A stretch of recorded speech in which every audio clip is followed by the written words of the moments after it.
Well, on Mega MNCs this week, I took a very timely walk around the Siemens Kalwa campus with its MD, Sunil Mathur, who gave me an insight into really how they're seeing, the government's plans play out and how Siemens feels they can capitalize on that for growth as well. In fact, on Friday's moves, they're sounding bullish, and Sunil Mathur also saying that the decision to bring down the corporate tax for new manufacturing companies to 17% will invigorate the Make in India program and attract fresh investments into manufacturing. So MNCs are starting to say that fresh investments will be looked at on the back of this. Listen.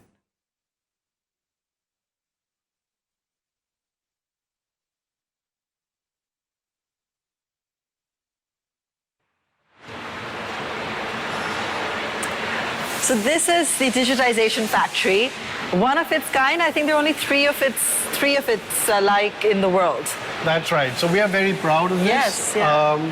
This is a factory, Abha, where we make circuit protection devices, and this is really our showcase. And it's something that we are very proud of because we think this could be a model for India. Sure. You are in a factory which is over 50 years old. Sure. And which is typical of most Indian factories, old brownfield factories. Right, right. This factory used to produce 80 variants of this product, circuit protection products, that we manufacture here. Okay. And we were looking, and we used to produce 80 variants of this on 3 production lines. Right, right. And we were looking to expand the number of variants. But we never actually got down to it because you needed additional production lines and there was additional capex. Right, right. So we said this is a problem that most small and medium enterprises face in the country is how do they expand in terms of capex because maybe they don't get access to funding. So we said let's try that same problem and try and address that here in our own factory. Okay. Over roughly a year and a half, we have gone from 80 variants of circuit protection devices on 3 production lines to 180 variants on 1 production line. So you see the amount of capex that has actually been saved. Yes. We are producing now 180 variants using the same number of people. Right. So you save resources. Sure. We are using less space. So you save space costs, right? We used to do 22 quality checks. Right. We now do 68 quality checks. So the quality level has gone up 3 times. Right. We manufacture a product. We used to do it at 21 seconds. So each of these used to take 21 seconds to make. Sure, sure. We are now down to 9 seconds. Wow. So you see, when you put all that through, this is all Industry 4.0. I was just going to say, I said this is clearly the way forward. This is clearly the way forward. Right. And this is what is so critical for small and medium enterprises. Many small and medium enterprises believe Industry 4.0 is for the big boys. Right. In reality, it's actually for them. Because this is where the real power of technology can help you produce more with less. Right. It avoids unnecessary capex, increases the productivity, and saves additional capital requirement. Right. So how does this also fit into, the government's plan, what we keep hearing about in terms of smart cities, digitizing India, along those lines? How does it fit into that plan?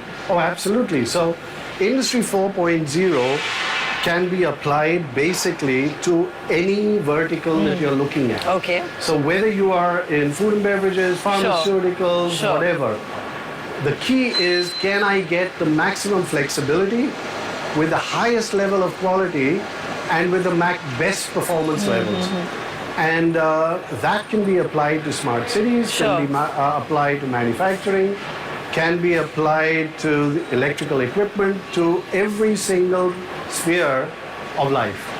So give me a sense of how this has played out in the factories that are already present overseas, the 2 others. Yes. In terms of how you can see the impact already, what we're really heading towards.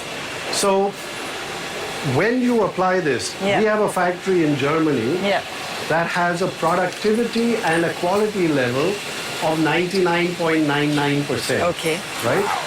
Let me put this in perspective for India. The government has said they want to increase the share of manufacturing Yes.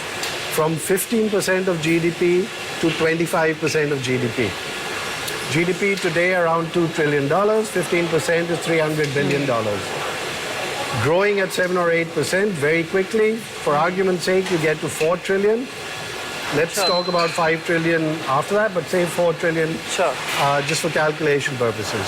25% of 4 trillion is a trillion. So you're looking at adding $700 billion of contribution to GDP from manufacturing. Right. The capex requirement for that $700 billion is at least 2 times that. So you're looking at $1.5 trillion of capex that this country is going to be putting in the next couple of years. Now, there aren't too many countries around the world that are doing this kind of growth.